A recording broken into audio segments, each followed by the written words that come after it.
Santri Nusantara Siaga Jiwa Raga. Al-Makfurlah Kiai Solihin, santri Mbah Hashim Asy'ari yang membunuh Jenderal Malabi dengan 2 jari. Al-Makfurlah Kiai Solihin bin Kiai Muhammad Amin, Madamin, adalah salah satu ulama pejuang yang lahir sekitar tahun 1912 di Cirebon, Jawa Barat, dari keluarga pesantren Babakan Ciwaringin yang sederhana namun tegas dalam hal agama. Kiai Solihin adalah santri Hadrotas Syekh Kiai Haji Hashim Asy'ari Tebu Ireng. Beliaulah satu-satunya santri yang mendampingi Hadrotus Syekh ketika dipenjara oleh tentara Jepang. Ketika Hadrotas Syekh dijemput paksa oleh tentara Jepang dan dibawa dengan mobil truk yang melaju dengan kencang, para santri yang berusaha menghentikannya dihalangi oleh barisan tentara Jepang. Namun sekonyong-konyong Kiai Solihin melepaskan diri dari penjagaan para tentara Jepang tersebut, dan berlari mengejar mobil yang sedang melaju kencang itu dan berhasil melompat ke dalam truk yang membawa Hadrotas Syekh. Hingga sesampainya truk tersebut di markas Jepang, Hadrotas Syekh langsung dibawa ke penjara. Kiai Solihin meminta menemani Hadrotas Syekh ikut di penjara namun oleh komandan Jepang tidak diperbolehkan masuk sambil didorong. Maka dengan lantang Kiai Solihin berkata, "Saya Solihin dari Cirebon," sambil menunjuk komandan tersebut, sampai para komandan Jepang dan serdadu Jepang lainnya tertegun. Mengetahui hal itu, Hadrotus Syekh langsung berujar, "Rapopo, nggak apa-apa." Maka komandan markas tersebut kemudian mengizinkan beliau ikut di penjara satu sel bersama Hadrotas Syekh Hashim Asy'ari. Selama 4 bulan Kang Solihin, sapaan akrab di antara para santri Tebu Ireng, setia mendampingi Hadrotus Syekh Kiai Haji Hashim Asy'ari di penjara. Beliau dengan penuh takzim melayani segala kebutuhan gurunya dengan sigap, seperti waktu Hadrotas Syekh di penjara ditempatkan di ruangan yang berdekatan dengan teras sehingga ketika hujan air masuk, Kiai Solihin mengelap ruang penjara tersebut, sampai mengusap-usap telapak kaki Hadrotas Syekh dengan bajunya sehingga Hadrotas Syekh merasa tenang. Maka tidak heran ketika Kiai Solihin meninggal dalam pembacaan talqinnya, Kiai Ali Masina menyematkan syahadah, "Haza Sohibus Sini Mbah Hashim Asy'ari." Pada masa penjajahan Jepang itu, Kiai Solihin diberikan amanat oleh Hadrotas Syekh Kiai Haji Hashim Asy'ari sebagai lurah di pesantren Tebu Ireng. Beliau menjalankan amanat tersebut dengan mengatur dan melaporkan segala rutinitas pesantren pada Hadrotas Syekh Kiai Haji Hashim Asy'ari. Walaupun ketika itu teror dan ancaman sering menerpa pesantren, Kang Solihin tak gentar menghadapinya. Di samping menjalankan amanat sang guru, beliau juga telah dibekali berbagai ilmu lahir batin dari orang tuanya Kiai Madamin yang notabene seorang ulama yang besar dari pesantren Babakan Ciwaringin Cirebon. Suatu ketika ada kejadian di pesantren Tebu Ireng, yaitu salah satu santri Hadrotas Syekh Kiai Haji Hashim Asy'ari yang bernama Mas Dawam ditembak oleh tentara Jepang dan jasadnya digantung di sebuah tempat yang terbuka, yaitu di alun-alun, yang mana dimaksudkan sebagai bentuk intimidasi pada warga pribumi dan santri untuk tidak melawan, karena siapapun yang akan melawan akan bernasib sama seperti itu, sehingga jasad syuhada Mas Dawam tidak ada yang berani mengambil.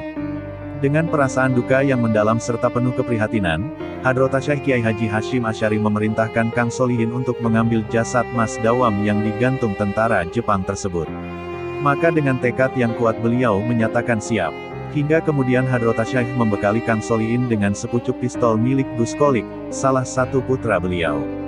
Dengan berbekal perintah guru dan semangat perjuangan walau dalam keadaan hujan, Kang Solihin melangkah untuk mengambil jasad syuhada tersebut. Dan sebelum mengambil jasad tersebut, beliau masuk ke sebuah musola untuk melaksanakan sholat sunnah 2 rakaat, dengan dilanjutkan membaca wiridan yang telah diterima dari orang tuanya, berupa Hizib Nasor, Hizib Nawawi. Hizib Bahri ditutup dengan Aji Penakluk, berbahasa Cirebon.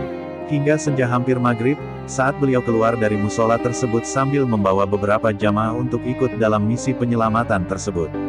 Sesampainya di dekat lokasi yang dituju, beliau berdiri dan mengangkat pistol dan menembakkan peluru ke atas. Dengan izin Allah SWT, suara letusan pistol itu terdengar oleh tentara Jepang bagaikan dentuman meriam, hingga membuat tentara Jepang kaget dan bingung hingga lari tunggang langgang hingga meninggalkan senjata yang dipegangnya. Saat itulah Kang Solihin bergegas mengambil jasad Mas Dawam, sementara teman-teman yang lain mengambil senjata yang ditinggalkan tentara Jepang tadi. Jenazah Mas Dawam lantas beliau bawa kembali ke pondok pesantren Tebu Ireng untuk dimandikan, dikafani, disolatkan dan dikuburkan. Dengan keberanian dan kemampuan Kiai Solihin, Hadrotas Syekh sering mempercayakan Kang Solihin untuk mendampingi setiap aktivitas perjuangannya, dikarenakan putra Cirebon yang dikenal banyak memiliki tokoh yang mumpuni dalam bidang kejadukan yang masih ada dan dianggap mampu dalam hal itu adalah beliau. Kecintaan dan ketaatan Kiai Solihin terus berlangsung hingga Hadrotas Syekh meninggal, Beliaulah salah seorang yang jadi saksi kepergian Hadrota Syekh menuju sang pemilik hidup dengan tenang.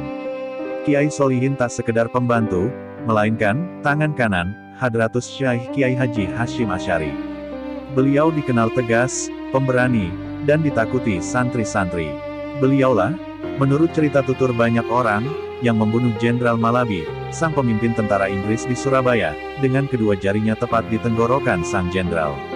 Kiai Solihin dikenal dekat dengan keluarga Hadratus Syekh dan saudara-saudara beliau juga banyak yang mondok di situ, seperti adiknya sendiri, Kiai Bulkin Fanani, dan kakak iparnya, Kiai Masduki Ali. Juga masih bersaudara dengan Kiai Idris Kamali, menantu Hadratus Syekh. Hubungan kekeluargaan tersebut masih terjalin sampai Kiai Solihin pulang ke kampung halamannya di Pondok Pesantren Babakan, Ciwaringin, Cirebon. Gus Holik, Gus Yakub, juga Gus Yusuf sering silaturahmi dan bertandang ke rumahnya. Bahkan, menurut sebuah cerita, Gus Yakub sering sekali ke rumah Kiai Solihin untuk meminta jimat. Kiai Solihin merupakan putra tertua Kiai Muhammad Amin, Ki Madamin. Beliau wafat tanggal 17 Agustus tahun 1968 dan dimakamkan di Kompleks Pemakaman Kiai Abdul Hanan di Babakan Ciwaringin, Cirebon.